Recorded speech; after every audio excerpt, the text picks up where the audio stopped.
Hi, I'm Jay Whittles Johnston, and I've been having fun for the past 50 or so years chasing a quest that my grandmother put me on. And if you love your grandmother, then you'll know what it's like when you see a grandmother working so hard at something uh, and it not being achieved. And then having your mother kind of pinch you and say, well, what would it do?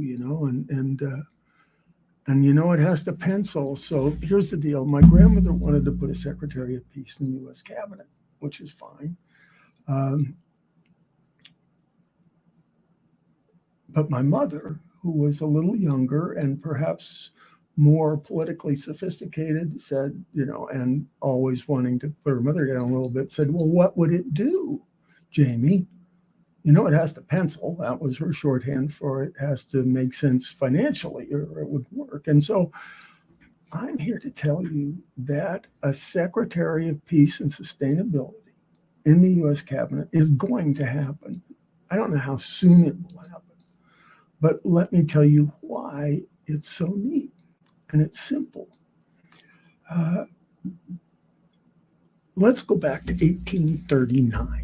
1839, there's a young man, his name is Edmund Becquerel. And Becquerel is 17 years old. His father is a scientist, so is he. He takes an electrolytic cell outside and notices that when exposed to sunshine, the electrolytic cell increases its activity. Well, he discovered the photovoltaic effect.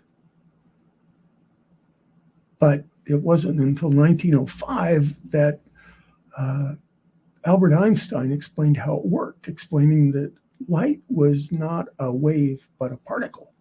And so the particles striking the electrolytic cell increased its activity. Now, Einstein was, I think, 26 at the time, and he wrote 4 groundbreaking papers that just kind of got the physics world's attention. And it took 16 years for them to give him a Nobel Prize for it. But they said, they made special mention of his work on the photoelectric effect. Well, by the mid-30s, you have people like Henry Firestone, Edison, of course, Henry Ford, all talking about the future of energy for the world. And it was Edison, I think, who said, my bet is on solar. And now, so people were thinking and talking about solar, about the discovery of the physical principle that created all energy. I mean, that's how oil and gas and coal, everything is created. It starts with sunshine. Oil and gas and coal take a little time, heat and pressure. I think the minimum is about 100 million years. So it takes a while to make that stuff. Conversely, so in 1954, Bell Labs in New Jersey manufactured the first solar panel, 1954. Well, they dragged it out in 2014 and it still worked. The point of all of this is that we can now convert sunshine to electricity. And if you haven't noticed, electricity is the source of our modern world. I mean, it makes the world go round. It powers our 21st century lifestyles. It does things for us. So the idea that we could have unlimited electricity is now possible. It really is, okay? Here's the deal. I know there's a lot of it. I mean, there's a lot of it. They measure energy in terawatt years, and the total energy consumption of the world in, say, 2020 was approximately 25 terawatt years. That's a lot of energy. 80% of that was produced by hydrocarbons, and the other 20% by a variety of sources, some renewable like hydropower, nuclear, etc. So guess how much hydrocarbon energy, that would be coal, oil and gas, that's it. We have 1,385 terawatt years remaining. We always get big oil strikes, but believe me, when you're knocking down 25 terawatt years a year, it doesn't mean much. So that resource, if we don't increase our consumption, which is just false, that's stupid. More and more people in the world can have cell phones, and they see how other people live and they want to live like them. So the idea that our energy consumption is going to go down is just ludicrous.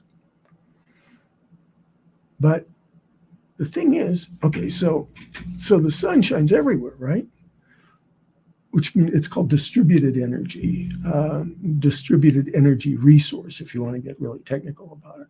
But oil and gas, hydrocarbons, are located in only 40 countries. There are a couple hundred countries, give or take, in the world. And so that is what you call a scarcity model, okay? The resource itself is scarce. It's only in 40 places. And if you're one of those 40 places and somebody who needs your oil, can't pay the price, or they're low on the totem pole for buying, they may not get any. And that means that the people of that community can't make progress. The hydrocarbon crowd in 1978, right after the Arab oil embargo, they discovered a new law called the Iron Law. Now, the Iron Law says economic growth and energy consumption are inseparably connected. I don't want to, ridicule anybody, but when I live in a farming and ranching community, or what used to be a farming and ranching community, and grew up in the Rockies, and I figure I could take a couple ranchers or a couple farmers and just ask them the question, what do you think about the connection between energy and economic growth?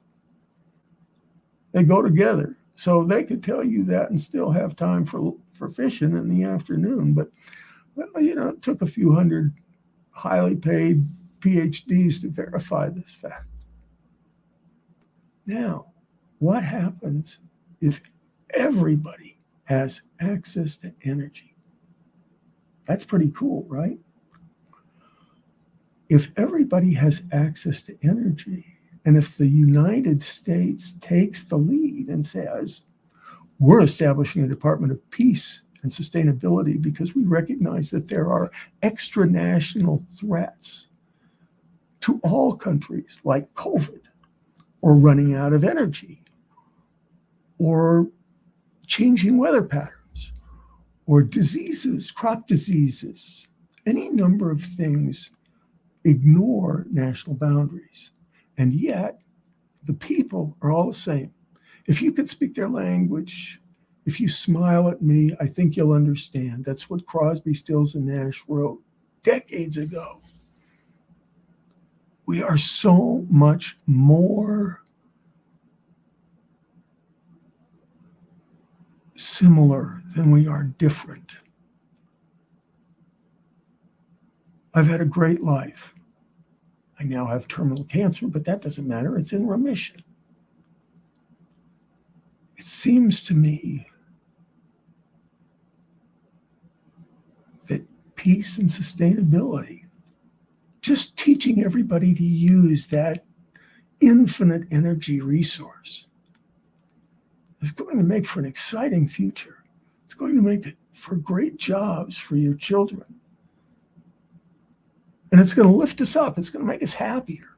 So that's my spiel for the day. Happy trails to you until we meet again.